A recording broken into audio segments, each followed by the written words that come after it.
Okay, yep, great and glorious. Nick Dutch here yet again. Still rather sleepy from not having slept well. Right, this video is entitled Occultism for Atheists for a very good reason. And that is that atheists would actually make the best occultists in the whole wide world. The reason for this is because of their ability to reason and ability to think, which is amazing, which is brilliant. The fact that people can be rational, objective thinkers, and they need to be atheists to do it is tremendous. Why do I say that atheists will make the best occultists? It's purely because of that particular function, the fact that they can actually reason, they can actually think, they can actually disbelieve and disprove various things. I think that's more or less obligatory, more or less compulsory.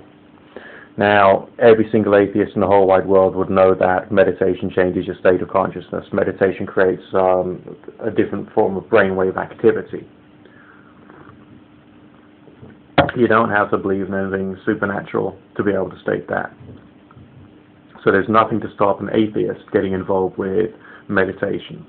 All the occult is just meditation which is being extended, either to provide some form of sensitivity, as in divination, some form of sensitivity or receptivity to something which appears to be outside yourself, or indeed to project an idea.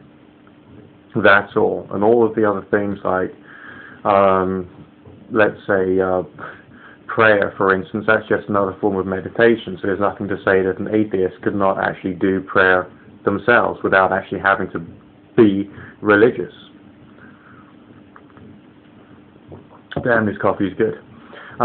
So all an atheist would have to do is say, okay, I'm just going to start learning meditation, see what happens. Then I'm going to have a look at what the occult writers say. I'll see if there's some fun ideas to play around with, and then to incorporate those slowly and surely into the meditation over a period of time. Because the person starts off as an atheist, they will be able to reason that they don't have to believe everything that they are talking about. Now, this can seem totally hypocritical, because I did a video earlier on, which I think was called Is Hallucination Actually Perception? Obviously, when you're doing a meditation and there is some kind of visual or visualization component to it, that is in fact a form of hallucination in its own right. As a result,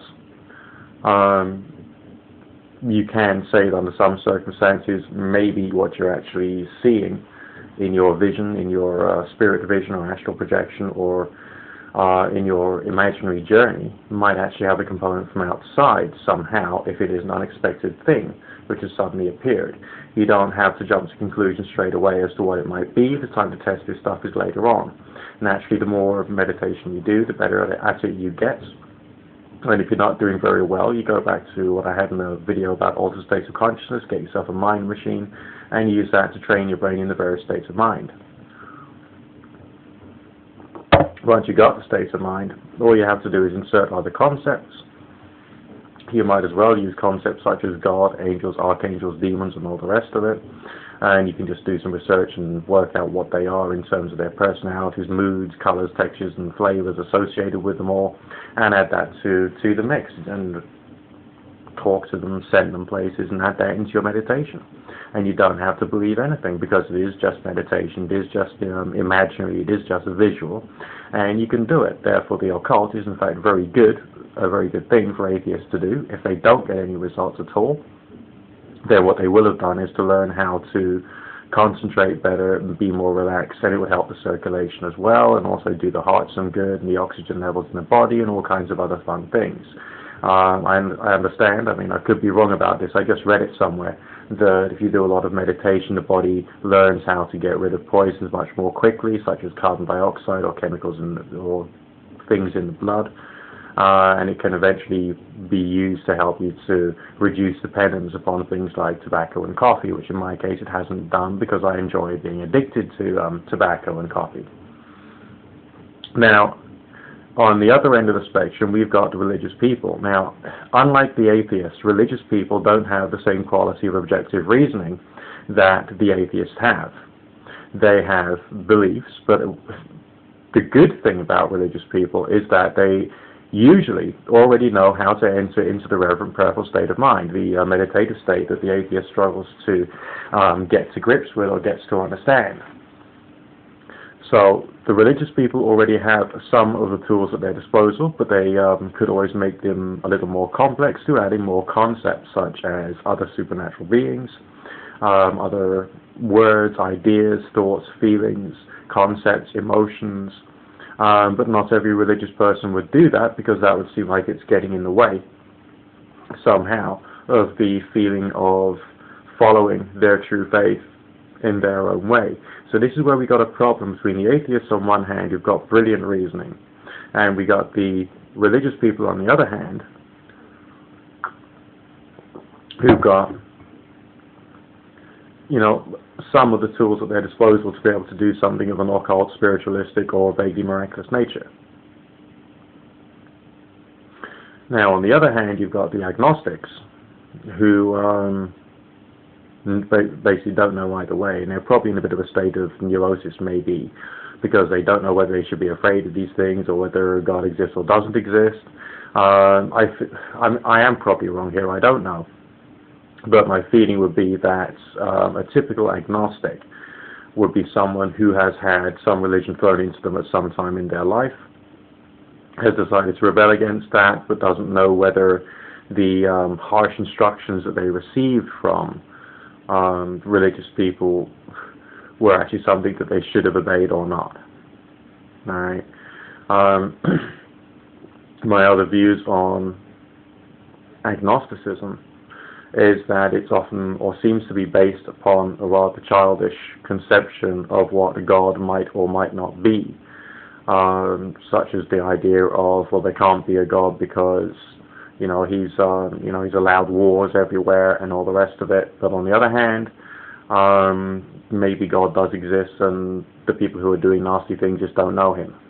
That's just a possibility. It's like a cognitive dissonance in its own right. It's a feeling of disagreement inside.